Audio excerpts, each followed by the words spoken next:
কারফিউর মধ্যে অনেকটা স্বাভাবিক রাজধানীর কারওয়ান বাজার। সবজি সরবরাহ গত কয়েকদিন কম থাকলেও তা আবারও বাড়তে শুরু করেছে।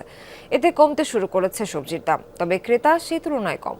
মাছের আড়তেও দেখা গেছে একই চিত্র, তবে পরিস্থিতি আরেকটু স্বস্তিদায়ক হলে ক্রেতার সাথে বাড়বে পণ্য সরবরাহ। এতে দামেও ফিরবে ভারসাম্য। কারফিউর চতুর্থ রাতে কারওয়ান বাজার মাছের আড়তে কিছুটা হলেও ফিরে আসে কর্মচাঞ্চল্য। বর্তমান পরিস্থিতিতে আগের মতো আসতে পারছে না মাছের গাড়ি, স্বভাবতই সরবরাহ কম। তবে গত কয়েকদিনের চেয়ে মঙ্গলবার রাতে সরবরাহ ছিল বেশি। ক্রেতা কম থাকায় দাম তুলনামূলক কম। আর্মি যে পথে ঘাটে বলে যে মাছ নেমে যাওয়া যাবে না, রাস্তায় সমস্যা আছে, আইল্যান্ড ভেঙে থুয়ে দিয়েছে, পাথর টাথর ভেঙে রাস্তায় ধরেন বুক করে থুয়ে দিয়েছে। গত কয়েকদিন মনে করেন একবারে খারাপ ছিল, মাছও ঢুকে নাই, পাইকারও আসেনি বাজারে। আর এখন মাছও ঢুকতেছে, আশা করি আল্লাহর রহমতে পাইকারও ঢুকবে।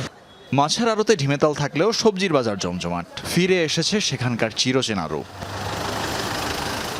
আলম হোসেন রাজধানীর একটি বেসরকারি হাসপাতালের অ্যাসিস্ট্যান্ট কুক। তিনি হাসপাতালের ক্যান্টিনের জন্য বাজার করতে এসেছেন। জানালেন সবজির দাম গত কয়েকদিনের তুলনায় কম। অন্য দিনের চেয়ে মনে করেন আজকে একটু কম মনে হয়। যেমন অন্য দিন কাঁচামরিচ 1000 টাকা 1200 টাকা পাল্লা, আজকে আমরা 900 টাকা করে নিছি। তারপর লাউ অন্য দিন 60 থেকে 70 টাকা, আজকে আমরা 45 টাকা করে নিছি। তবে সবজির পাইকারি ও খুচরা বাজারের তারতম্য নিয়ে আফসোস আছে ক্রেতা বিক্রেতা উভয়ের মধ্যে।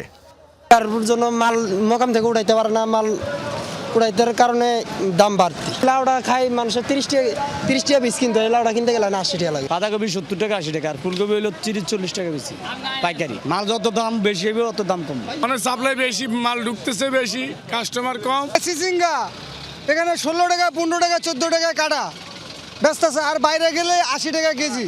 আমরাও তো কিনা খাই। শসা পড়ে রয়েছে, অথচ শসা কেউ খাইতেছে না, 12 টাকা কেজি। আর ওখানে কিনতে গেলে 80 টাকা 120 টাকা কেজি। কারফিউর প্রভাব পড়েছে কাঁচা বাজারেও।